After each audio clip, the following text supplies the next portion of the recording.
Now, Leslie McCormick of the Farwell Group, author of Bank on Yourself, Why Every Woman Should Plan to Be Financially Single Even If She's Not, joins us. Good morning, Leslie.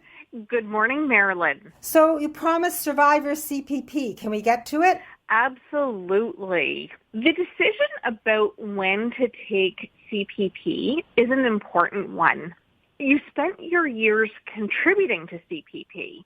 And for someone starting out today, contributing the maximum each year over a 40-year career would contribute about $140,000 in today's dollars.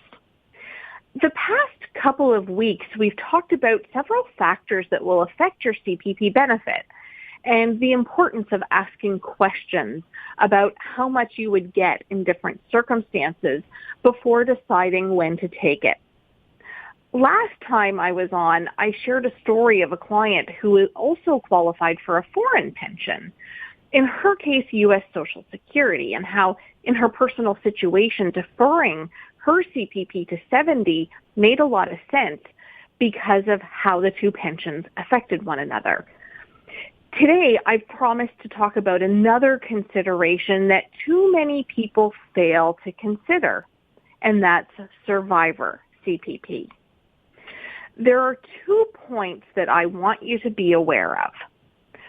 First of all, how much survivor CPP a survivor would receive if their own CPP is less than the maximum is determined by a complicated formula. And actually, there's 2 complicated formulas. It isn't simply the case of adding the 2 benefits together. Second of all, you can never receive more than a maximum CPP. Combined, your own and the survivor benefit, if you outlive your spouse, can never exceed that amount. So for a couple who both receive maximum CPP during their lifetime, a survivor would not receive the survivor benefit.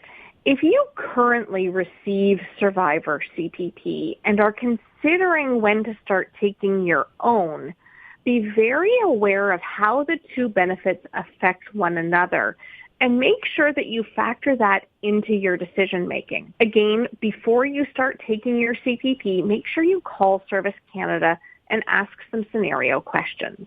For couples, I encourage you to think of your own CPP entitlements, but also consider the impact on a potential survivorship scenario.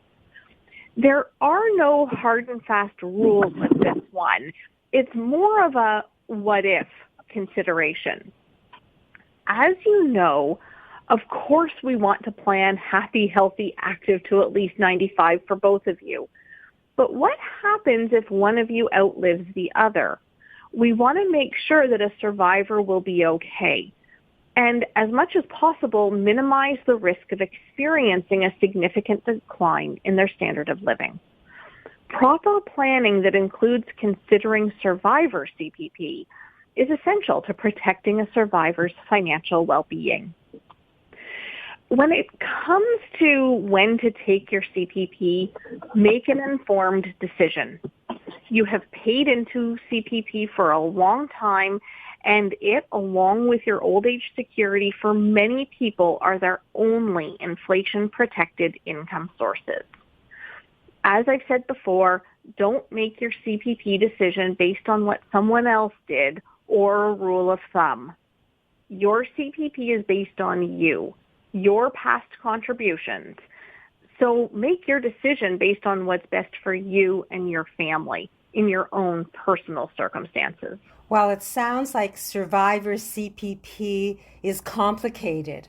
And would you be willing to give people advice if they call you with their questions? We're always happy to speak with listeners, so feel free to give us a call. We can be reached at 416-863-7501. The Farwell Group, Leslie McCormick, Darren Farwell, and the team.